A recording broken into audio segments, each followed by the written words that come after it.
कर्नाटक की कोयम्बटूर यूनिवर्सिटी के शोबा उर्दू, कर्नाटक उर्दू अकेडमी बेंगलुरु और सह्याद्री आर्ट्स कॉलेज के इश्तराक से अज़र हाजिर में कलाम गालिब की मानवियत के उन्वान से 2 रोज़ा बैनुल अक़वामी उर्दू कॉन्फ्रेंस का इनक़ाद किया गया। इस कॉन्फ्रेंस के कलीदी खुतबे में मारूफ मुहक़्क़िक़ और अदीब प्रोफेसर सैयद तक़ी आबिदी ने पेश किया। उन्होंने कहा कि मुग़लिया दौर ने हिंदुस्तान को 3 कीमती तोहफ़े दिए, जिसमें ताज महल, उर्दू ज़बान और मिर्ज़ा गालिब शामिल हैं। मिर्ज़ा गालिब एक अजीम शायर थे, लेकिन उन्हें ज़िंदगी में वो मुकाम हासिल ना हो सका जिसके वो हक़दार थे। मिर्ज़ा गालिब ने सर सैयद अहमद ख़ान को मशवरा दिया था कि आईना अकबरी लिखने के बजाय जदीद उलूम की तरफ तवज्जो दें। गालिब की मसनवी के 33 अशआर ने सर सैयद की सोच पर गहरा असर डाला था, जिसके बाद वो जदीद तालीम की तरफ मुतवज्जा हुए, जिसके नतीजे में अलीगढ़ मुस्लिम यूनिवर्सिटी अमल में आई। कर्नाटक उर्दू अकेडमी के रुकन आज़म शाहिद ने खिताब करते हुए कहा कि गालिब सब पर गालिब हैं। इनके कलाम में खुददारी, अनानियत और ज़िंदगी की गहराई नुमायाँ है। इसी तरह से कर्नाटक उर्दू अकेडमी के मज़ीद एक रुकन डॉक्टर दाऊद मोहसिन ने कहा कि गालिब का कलाम हर दौर में काबिल क़बूल रहा और इसमें हर ज़माने की अक्कासी देखी जा सकती है। वाइस चांसलर शरद अनंत मूर्ति ने अपने सदारती खुतबे में कहा कि मिर्ज़ा गालिब की शायरी माजी, हाल और मुस्तक़बिल की नुमाइंदगी करती है। उन्होंने कहा कि तर्जुमा किसी भी ज़बान के हुस्न को मुकम्मल तौर पर मुंतक़ल नहीं कर सकता और उर्दू में गालिब के कलाम की मिठास असल ज़बान में ही महसूस की जा सकती है। इस 2 रोज़ा बैनुल अक़वामी कॉन्फ्रेंस में 60 तहक़ीक़ी मक़ाले पेश किए जा रहे हैं, जिनमें 42 मक़ाले ऑफ़लाइन और 18 मक़ाले ऑनलाइन शामिल हैं। ये कॉन्फ्रेंस डॉक्टर सैयद सनाउल्लाह की निगरानी में मुनक़्क़द की जा रही है, जो सह्याद्री आर्ट्स कॉलेज के प्रिंसिपल हैं और कोयम्बटूर यूनिवर्सिटी के शोबा उर्दू के सदर भी हैं। ये पहला मौका है कि कोयम्बटूर यूनिवर्सिटी में बैनुल अक़वामी कॉन्फ्रेंस का इनक़ाद किया जा रहा है, जिसमें उर्दू ज़बान पर इस कदर मक़ाले पेश किए जा रहे हैं। प्रोग्राम में professor Syed Khalil Ahmed, professor Syed Sajjad Hussain, professor K V. Nicola समेत कई मुअज़्ज़िज़ शख्सियात मौजूद थे। Bureau report, Inquilab news, Shimoga.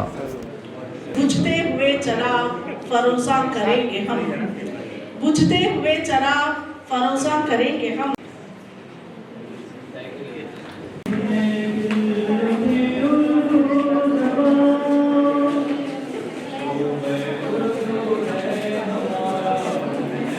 एक 154वें बरसी के मौके पर एक जो फंक्शन हो रहा है, जिसका उन्वान है कि दौरे हाज़िर में कलाम गालिब की मानवियत। तो आपको मालूम है कि मैं कागज से नहीं पढ़ता हूं, तो वो वाले कि रशीद अहमद सिद्दीकी ने सही कहा था कि मुग़लिया दौर ने हिंदुस्तान को 3 चीजें दी, एक ताजमहल, दूसरा उर्दू और तीसरा मिर्ज़ा गालिब। सबसे पहले आज का ये बाबरकत दिन हमारी इल्मी और अदबी तारीख में एक और रोशन बाब का इजाफा कर रहा है। यह हमारे लिए निहायत मसरत और एजाज की बात है कि हम इस 2 रोज़ा बैनुल अक़वामी उर्दू कॉन्फ्रेंस में एक साथ जमा हुए हैं, जिसका उन्वान है अज़र हाज़िर में कलाम गालिब की मानवियत। ये मौज़ू न सिर्फ हमारी इल्मी दिलचस्पी का महवर है, बल्कि हमारी तहज़ीब, फिक्री और अदबी रिवायत से भी गहरा ताल्लुक़ रखता है। गालिब का कलाम एक ऐसा आईना है जिसमें हर दौर अपनी सूरत देख सकता है। उनके अशआर न सिर्फ 19वीं सदी के फिक्री और तहज़ीबी मंजरनामे की अक्कासी करते हैं, बल्कि अज़र हाज़िर के पेचीदा मसाइल, फिक्री कशमकश और इंसानी एहसासात की गहराइयों को भी समझने में मदद देते हैं। गालिब की शायरी एक जिंदा मुतहरिक फिक्र का इस्तारा है, जो ज़मानी और मकानी हुदूद से मावरा होकर हर अहद के खारीन से मुखातिब होती है।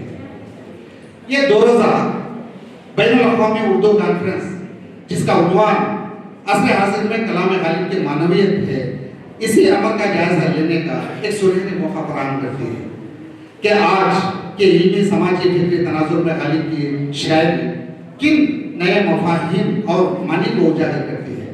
जदीद माशरती रवैये, फ़लसफ़ियाना ताबीरात, साइबर दुनिया के इम्कानात और मशीनी दौर की पेचीदगियों के दरमियान गालिब की शायरी कैसे फिक्री रहनुमाई फराहम कर सकती है, यह सवाल निहायत अहमियत रखता है।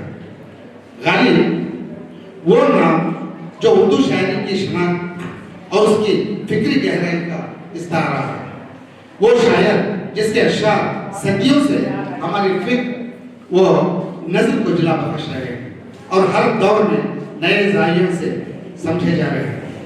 आज के इस इल्मी इज्तिमा में हम इसी अमर पर गौर ख़ास करेंगे कि आप कलाम के गालिब का कलाम असर हाजिर की फिक्री, समाजी और तहजीबी तनाजुर में किस कदर मानवियत रखता है और हमें नई राहें दिखाता है।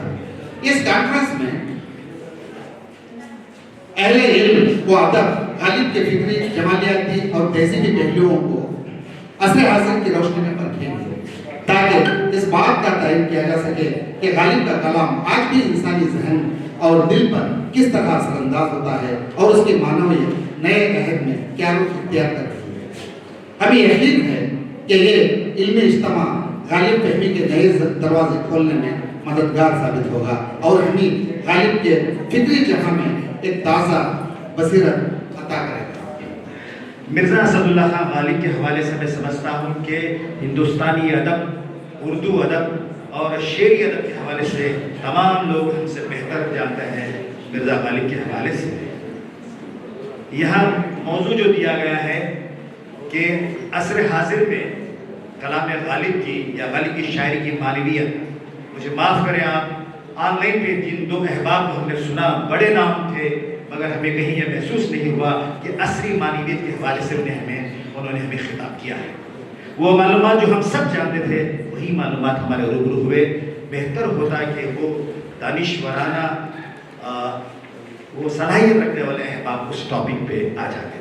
कलाम गालिब के हवाले से बात करें तो हमको ये कहना चाहिए कि गालिब सब पे गालिब है और गालिब ने वो तर्ज को तोड़ा कि पहले सरापा एक तरह से डिवोटेड, कमिटेड हो जाता था शायर हुस्न और इश्क के हवाले से, महबूब के हवाले से, मगर उन्होंने महबूब के साथ आंख से आंख मिलाकर देने का जो रवैया उन्होंने पैदा किया है वो एक ट्रेंड सेट करता है।